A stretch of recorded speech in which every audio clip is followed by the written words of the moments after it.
Ավտոմեքենայի կառուցվածքի դասեր սկսնակների համար, մաս 14-րդ, ABS։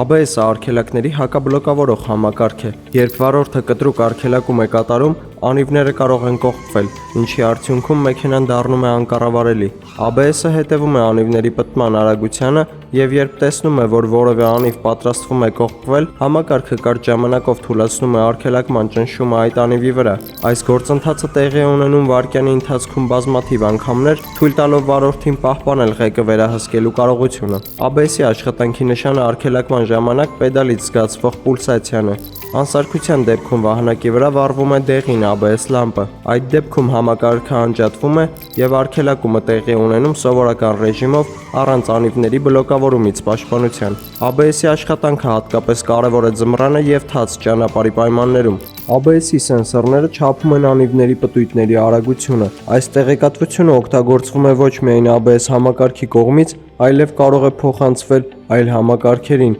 օրինակ ESP, Cruise Control և այլն։